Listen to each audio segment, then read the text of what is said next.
Assalamualaikum warahmatullahi wabarakatuh. Kembali lagi bersama Maulana Hanan yang akan berbagikan kisah horor tentang teror kuntilanak di Sungai Jangkuk.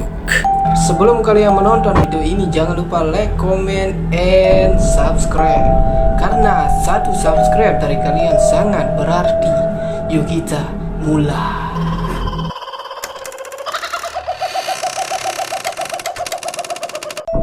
Kali ini saya akan menceritakan sebuah kisah horor yang akan membuat bulu kete kalian berdiri. Gini nih ceritanya. Pada suatu hari, saya dan teman-teman saya pergi ke Sungai Jangkuk untuk memetik kelapa dan mandi di sana. Teman saya yang bernama Patin mengajak duluan. Nan, kita mandi ke Sungai Jangkuk dan memetik kelapa ya, kata Patin. Lalu saya mengajak teman-teman yang lain, Uwet, Adang, Uder, dan Goto. Nah, setelah kita berangkat, awalnya baik-baik saja dan tak ada apa-apa.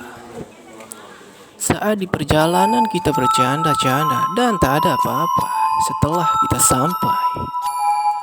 Tapi saya mau cerita sedikit guys. Sebagian masyarakat setempat mengetahui bahwa di sana dulu terkenal angker. Setelah kita sampai, lalu kita turun ke bawah.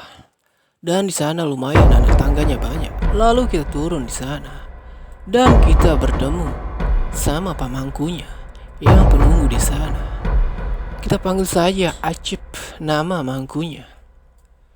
Setelah kita turun, lalu Pak Acip berpesan kepada kita semua bahwa setelah kalian ke bawah sungai itu, jangan sekali-kali kalian ngomong kotor atau melakukan hal-hal yang tidak wajar, kata mangku yang bernama Pak Acip di sana. Apalagi sampai kalian mendekati pancuran keramat itu, kata Pak Acip.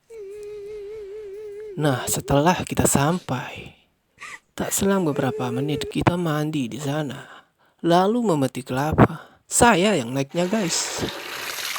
Dan ada orang yang di sana yang melihat kita.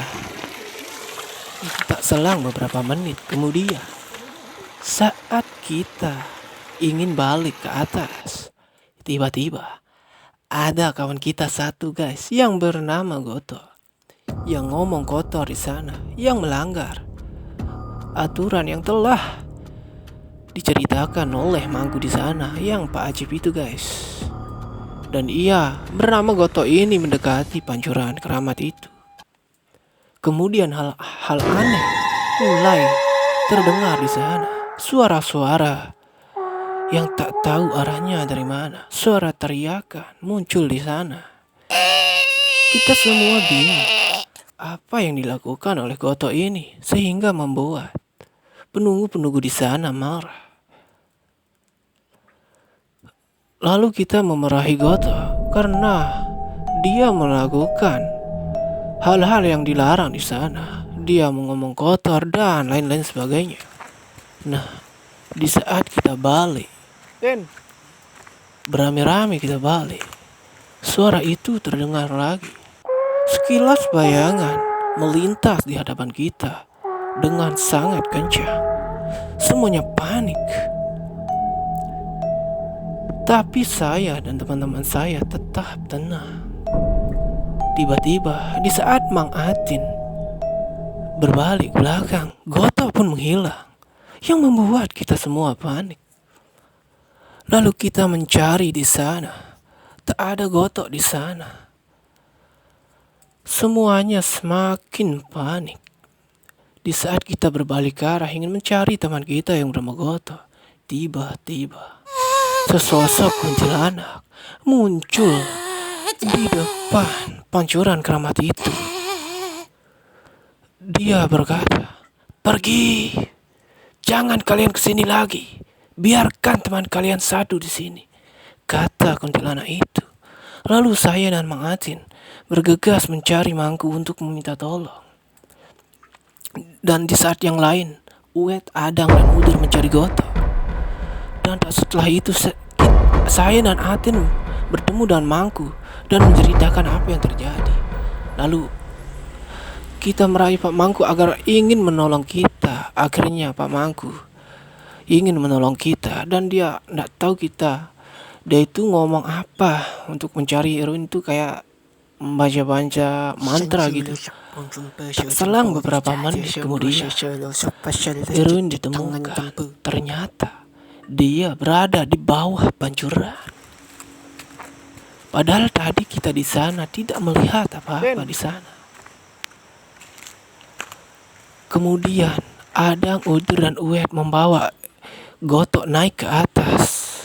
Tapi Goto itu seperti linglung, kayak pandangannya kosong. Dan kata Pak Mangku di sana, karena heroin ini melanggar peraturan, tidak boleh ngomong kotor dan lain-lain, yang mengakibatkan Goto itu tersesat, disembunyikan oleh sesosok kuntilanak yang tadi muncul di hadapan kita, dan suara-suara aneh yang tadi kita lihat itu dan kita dengar itu adalah gangguan yang tadi sosok kuntilanak itu.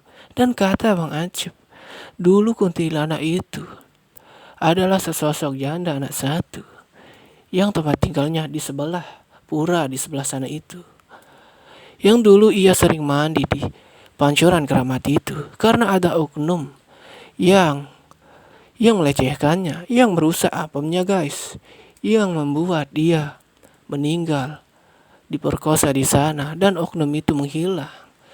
Dan arwah janda anak satu yang dirusak apemnya itu gentayangan di pancuran keramat itu. Nah, tak selang beberapa menit kemudian, lalu kita membawa heroin yang linglung tadi. Heroin itu namanya guys, Goto itu nama bapaknya, makanya kita sebut Goto. Nah, tak selang beberapa jam kemudian, lalu kita pulang ke rumah.